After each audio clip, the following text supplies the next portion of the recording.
Hola, quiero mandar un abrazo muy fuerte a todos los seguidores en redes sociales y a todos los socios del Club de los Viernes. Como decía Larra, en España a veces los liberales somos emigrados en potencia, pero yo creo que hoy más que nunca nuestras ideas, las ideas de libertad, las ideas de igualdad de oportunidades, las ideas de defensa de la propiedad privada, de la seguridad personal, esas ideas que llevan triunfando en el mundo 200 años y que tienen que seguir hoy más vigentes que nunca en nuestro país, están vivas y hay que defenderlas.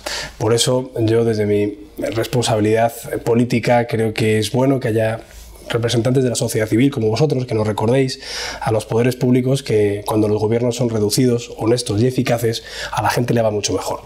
Yo creo que cuando hay proyectos políticos o de partido, que lo que buscamos es sencillamente crear marcos estatales en los que haya bajos impuestos, poca burocracia, nomenclaturas de partido inexistentes, sino que tengan más voz todas las personas, es cuando las sociedades van a seguir avanzando. Yo recuerdo, en este momento en el que irrumpe el populismo por la extrema izquierda, a Reagan cuando decía que comunista era el que leía a Marx y liberal el que lo entendía. Y creo que hay que entender muy bien la historia reciente para saber que el socialismo real, en su vertiente de economía estabulada, en su vertiente de ausencia de libertades personales individuales, no ha tenido ningún buen resultado en la historia de la humanidad. Y sin embargo, la democracia liberales, representativas como la nuestra, son las que hacen prosperar, las que luego generan los recursos suficientes para poder aportar más a quien más lo necesita, pero sobre todo que permite la capacidad de emprendimiento y de libertad de decidir por uno mismo, que todas las personas necesitamos que se garanticen desde los poderes públicos.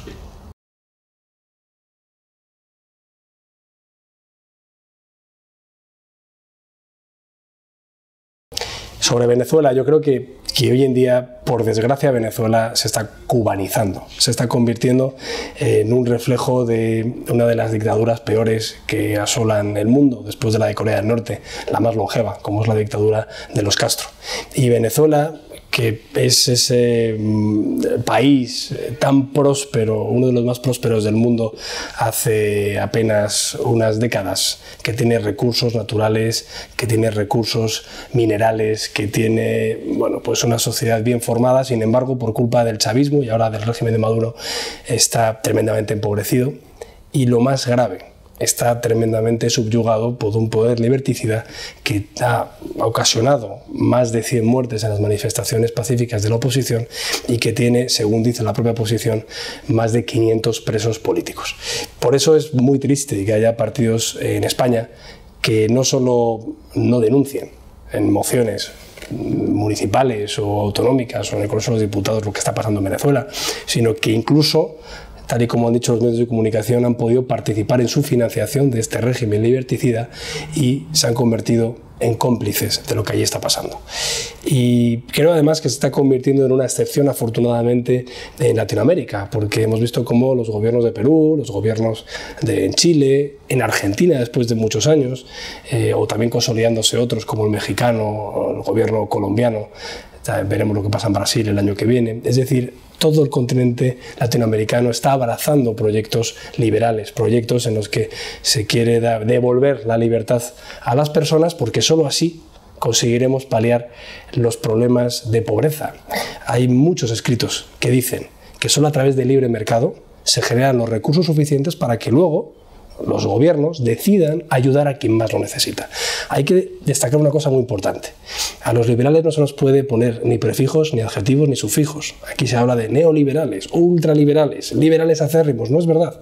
El liberalismo es una ideología que lo único que dice es que la persona tiene que ser el centro de la actuación pública y que las familias tienen que decidir por sí mismos la educación, la sanidad, que el contribuyente es el jefe de los gobiernos. Eso es el liberalismo y, por tanto, con esa teoría que luego en la economía acaba generando más prosperidad y por tanto más recaudación, incluso teniendo tipos impositivos más bajos, es lo que hace que los gobiernos puedan hacer política social. Política social no igualitaria, política social en la que la igualdad de oportunidades, la equidad, sean los vectores que rijan esos tipos de ayudas o ese tipo de incentivos. Y yo creo que por eso tenemos que dar esa batalla. Los gobiernos o las políticas liberales son las más solidarias y las economías de libre mercado son las que más presupuesto generan para poder destinar a sistemas de pensiones, sistemas de sanidad pública, sistemas de educación pública, que por cierto, en países como el nuestro, tienen de las máximas calidades a nivel mundial.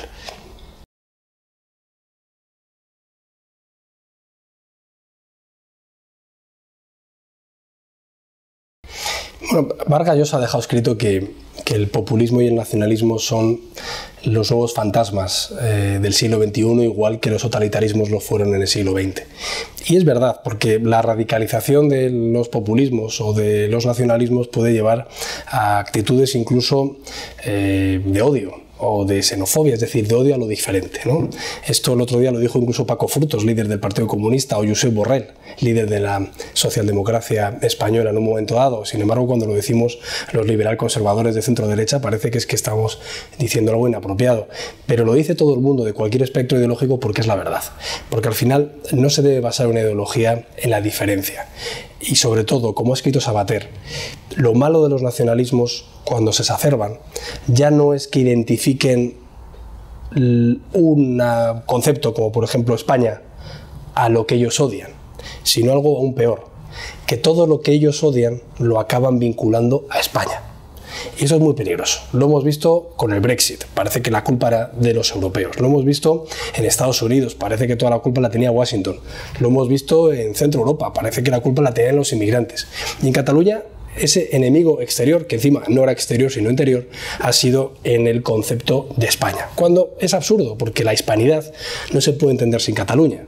Porque precisamente España, desde hace 5 siglos, es la unión de varios reinos y sobre todo de unas culturas que han convivido perfectamente, precisamente en los últimos 40 años, en su etapa de mayor prosperidad de toda la historia, pero sobre todo que son imprescindibles para entender el mundo. Pocos países en el mundo son imprescindibles. O me explico. Pocas naciones han cambiado la historia de la humanidad como el concepto de España y de la hispanidad. Tendríamos que poner ejemplos en Grecia, en Roma, quizá en los Estados Unidos del siglo XX, pero la hispanidad como concepto geográfico, cultural, lingüístico, es algo tan importante que una parte fundamental de ese concepto de España, como es Cataluña, no se puede desgajar. No se puede desgajar porque produciría un tremendo empobrecimiento a una de las regiones más prósperas que ha tenido España, hasta este desafío que lo ha empobrecido de forma muy importante, pero sobre todo porque sería la amputación de una parte fundamental para nuestra vida, porque nosotros queremos seguir siendo españoles con Cataluña como parte esencial y sobre todo porque pensamos que, como queremos a Cataluña, si hubiera una hipotética independencia imposible, como hemos visto en las últimas semanas, el empobrecimiento, la fractura social, la división política sería absolutamente insoportable. Por eso yo creo que el gobierno de España y el presidente del gobierno han actuado de forma prudente, de forma proporcionada, pero firme, diciendo que no se iba a permitir la independencia de ninguna parte de España. Hemos visto además que eso ha tenido un respaldo internacional unánime. Hemos visto, por desgracia, que también lo que ya anunciábamos en cuanto al empobrecimiento empresarial se ha cumplido. Más de 2.000 empresas han abandonado Cataluña ante el riesgo de la inestabilidad política. Y hemos visto, por desgracia, como lo que ya decíamos hace unos años, que no se rompería España sin antes haberse roto Cataluña, se está produciendo. Hay una fractura prácticamente en cada hogar. Ya no se puede hablar de política ni en Nochebuena. Y eso es una irresponsabilidad, sinceramente, que es lo peor que nos deja el proceso independentista. Y nosotros lo que intentaremos es, con esta aplicación del precepto constitucional para restaurar la legalidad y la democracia en Cataluña, hacer luego una cosa también muy importante: recuperar la economía en Cataluña, pero también recuperar la concordia, que es nuestra obligación y que es algo muy responsable que ha sucedido en las últimas semanas y meses.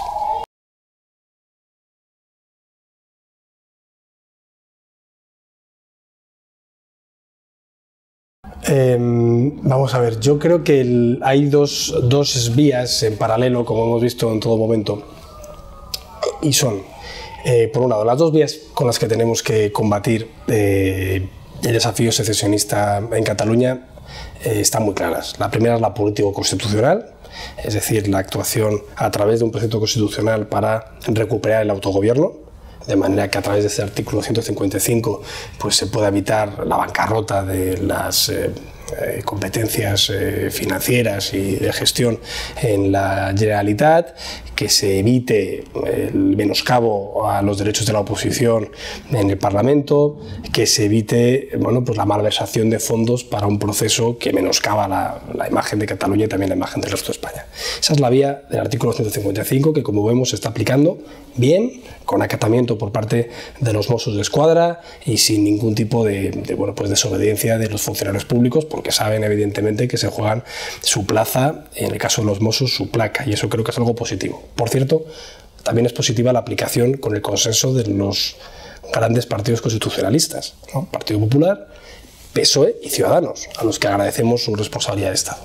Y la otra vía es la vía penal, una vía de la que ya veníamos anunciando porque no depende del gobierno y porque una vez que se inicia, pues sigue los propios cauces pertinentes en un país con separación de poderes, con Estado de Derecho y con independencia judicial.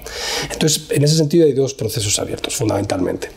El que está residenciado en el Tribunal Superior de Justicia de Cataluña por posibles delitos de desobediencia, malversación de fondos públicos y prevaricación, y luego los posibles delitos de los que ha conocido el Tribunal Supremo para los aforados, que son miembros de la mesa del Parlamento, y para los ex miembros del Consejo de Gobierno, la Audiencia Nacional. Esos delitos en los que han podido incurrir son muy graves, son un posible delito de sedición y un posible delito de rebelión. Y lo único que podemos decir allí es que respetamos la independencia judicial, lo que digan los jueces, que todos estamos sometidos a la ley, que en España no existe la impunidad, que la justicia se abre paso, aunque sea más lenta, aunque a veces pues puedan parecer medidas drásticas. La gente hace a lo mejor una semana les parecía que tardaban en llegar, pero es que tienen sus propios plazos y tienen su propia codificación. Precisamente, ¿no? Lo que dice el Código Penal todos lo conocíamos, igual que la gente paga sus impuestos, igual que la gente no agrede a nadie por la calle, pues todos sabemos a que se expone un gobernante que alienta a la sedición de una parte fundamental de España, pero insisto, ahora es el tiempo de la justicia. El gobierno de la Generalitat cesado y la mesa del Parlamento de Cataluña disuelto son parte del pasado y su futuro lo van a decidir los jueces.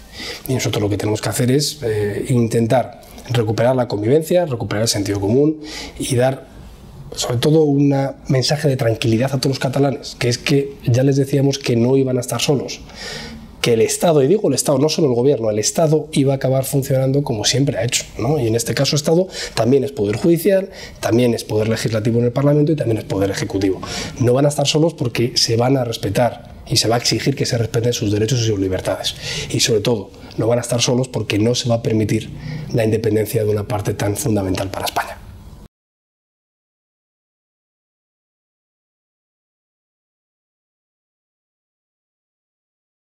Respecto a lo que está pasando en Cataluña, yo creo que lo importante es que se ha vuelto a dar la voz a los catalanes. Lo importante es que el 21 de diciembre todos los ciudadanos de Cataluña podrán decidir su futuro, sin ningún conflicto territorial, sin ningún tipo de desafío secesionista, pensando en lo que les importa de verdad, en sus pensiones, en su sanidad, en la educación, en volver a reconstruir esa relación más allá del Ebro, donde algunos querían levantar muros. Yo creo que Cataluña es una comunidad autónoma maravillosa, cosmopolita, emprendedora, comercial, europea. Y eso es lo que hay que recuperar, que Cataluña vuelva a ser el orgullo de toda España, que vuelva a ser la capital cultural de toda España, que vuelva a ser tan importante para la historia y sobre todo para el futuro de una nación importante como la nuestra. Y yo creo que es bueno que todos los que nos ven por las redes sociales participen en esas elecciones, que participen, porque si se quedan en casa luego no podremos quejarnos de que hayan ganado aquellos que quieren un proyecto de ruptura. Nosotros que queremos un proyecto de concordia, lo que hay que hacer es salir con un voto, votarem, como decían ellos, pero en este caso hay que votar con plenas garantías jurídicas, con plena libertad y derechos que consagra nuestra Constitución y, si es posible, votar por un proyecto sugestivo de vida en común, como diría Ortega, en el que todos cabemos, pero respetando la ley y las libertades.